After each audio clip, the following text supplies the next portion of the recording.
Bienvenue mesdames et messieurs dans l'invité du jour. Il se fait appeler Batman, il fait fortune grâce aux excréments de chauve-souris. Eric Razona est le PDG de Guanomad, une société malgache spécialisée dans la production et la commercialisation d'engrais biologiques à base de fientes de chauve-souris. Un produit naturel respectueux de l'environnement que l'entrepreneur malgache entend vulgariser à l'échelle continentale et mondiale. Il a accepté de nous en parler. Il est notre invité du jour. Eric Razona, bienvenue et merci d'avoir accepté notre invitation. Bonjour, merci de m'avoir invité. Le bat guano, le produit que j'ai ici entre les mains, qu'est-ce que c'est concrètement?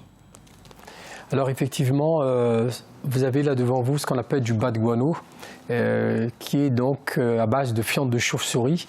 Mais le bat guano, c'est un produit déjà qui est minéralisé, qui est issu d'un mélange de la fiente de chauve-souris fossilisée, avec également des roches calcaires sur lesquelles que composent les grottes, leur nourriture et les ossements également de chauve-souris. Sans aucun additif chimique qui altère la caractéristique des sols.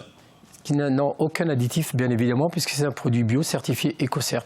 Et c'est un produit encore minéralisé qui date depuis 40 ans, 50 ans et qui est resté là. Et donc ensuite, on fait un traitement et ça devient un peu du bat guano qu'on utilise également pour l'engrais organique ensuite. Le bat guano, quelle est sa spécificité? Quelle est l'innovation liée à ce produit? Alors, l'avantage de ce produit, bon, comme je vous ai dit tout à l'heure, c'est un engrais organique, donc c'est un produit bio, mais il est riche, ce qu'on appelle un peu le NPK, c'est le jargon un peu habituel qu'on utilise pour l'engrais, c'est-à-dire riche en azote, phosphore et potassium. Et il est riche également en oligo-éléments. Donc, il a l'avantage d'avoir toutes les qualités, je veux dire, requises pour un engrais. Et l'avantage de ce produit, non seulement il est bio, mais il peut se mélanger également avec l'engrais chimique.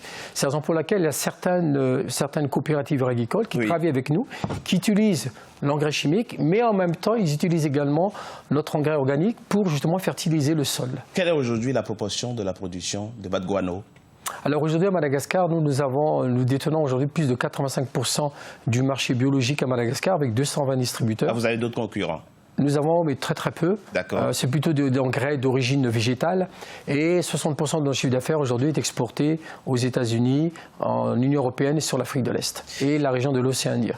Alors, comment comptez-vous effectivement développer la production pour satisfaire et couvrir les besoins du continent? Alors, c'était une très bonne question parce que ce sont d'abord des richesses naturelles renouvelables.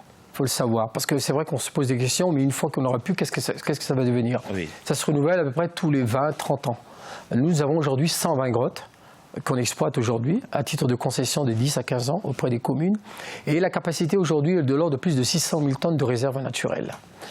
Mais bien évidemment, nous sommes en train d'élargir également notre prospection sur le nord de Madagascar. Il y a une multitude de grottes également.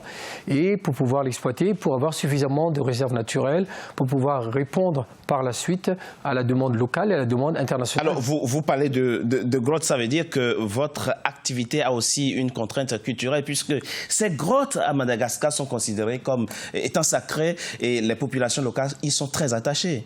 Exact, vous avez tout à fait raison. C'est ce qu'on appelle un peu des zones sacrées à Madagascar. Oui. Et il y a tout un rite qu'on est obligé de pratiquer. On tue un zébut, etc. pour avoir l'approbation de la commune ou ce qu'on appelle, nous en jargon malgache, les Raimandjin, des aînés, pour donner l'autorisation pour l'exploitation. Quelle est la contrepartie pour les populations locales? Alors la contrepartie, elle est de plusieurs. L'impact est très important. Déjà, on parle de développement rural. C'est-à-dire que les grottes se situent dans des zones enclavées. Et souvent, donc, on est obligé de créer des pistes. On verse des redevances à la commune, à la région également. Et on emploie des saisonniers, ce qu'on appelle des saisonniers. Aujourd'hui, on emploie autour de 400 mineurs justement pour l'exploitation de 2 ou 3 grottes aujourd'hui. Donc vous créez des emplois. Alors comment envisager l'avenir de ce produit finalement? Doit-on imaginer un élevage industriel des chauves-souris pour pouvoir en extraire des fientes après? Bonne question. Encore une fois, c'est un produit minéralisé. C'est un produit qui se renouvelle donc au bout de 30 et 40 ans. Ce n'est pas de la fiente fraîche. Nous avons des grottes, par exemple, que nous avons exploitées en 2008. Ça fait à peu près donc 9 ans. Et l'avantage, c'est qu'une fois qu'on vide ces grottes-là, ils ont plus d'espace et les chauves-souris reviennent et se repeuplent à l'intérieur. Monsieur Razona, vous avez été en 2013 lauréat de l'Africa Award Entrepreneurship. Qu'est-ce que c'est ce prix que vous avez gagné en 2013? C'est un prix donc, qui a été organisé par ALN, Africa Leadership Network. J'ai donc été sélectionné parmi les PME à l'époque par rapport justement un peu aux valeurs aujourd'hui qu'on défend. Et j'ai reçu ce trophée d'Africa Leadership l'ALN et ça m'a permis un peu de me faire connaître au niveau international puisque après je suis intervenu à Boston, en Paris, dans plusieurs pays. Alors je précise que vous êtes également le patron du patronat, le président du patronat malgache. Comment aidez-vous aujourd'hui les pouvoirs publics à faire face au phénomène de masse qu'est le chômage dans votre pays? Plus de 4 millions de malgaches touchés. Alors, je suis le président du patronat malgache, l'équivalent un peu du CGPME, qui regroupe aujourd'hui 5000 membres. 90% du tissu industriel à Madagascar est représenté par des PME et des TPE. Et notre objectif, c'est vrai qu'on surte à deux problèmes majeurs.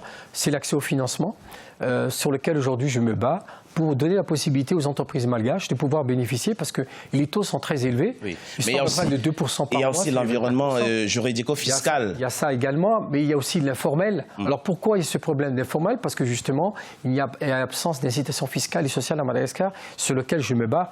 Aujourd'hui, l'informel correspond à 24% à 25% du PIB à Madagascar et c'est 3 millions d'unités de production aujourd'hui. Alors qu'aujourd'hui, les entreprises formelles inscrites aux chambres de commerce, c'est 200 000.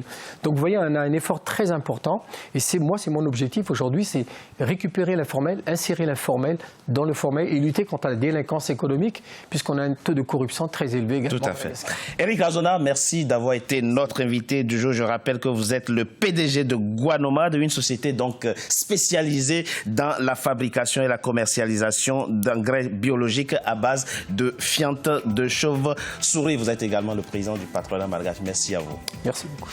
Mesdames et messieurs, c'était l'invité du jour. Merci d'avoir été en notre compagnie. Restez sur Africa 24 pour la suite de nos programmes.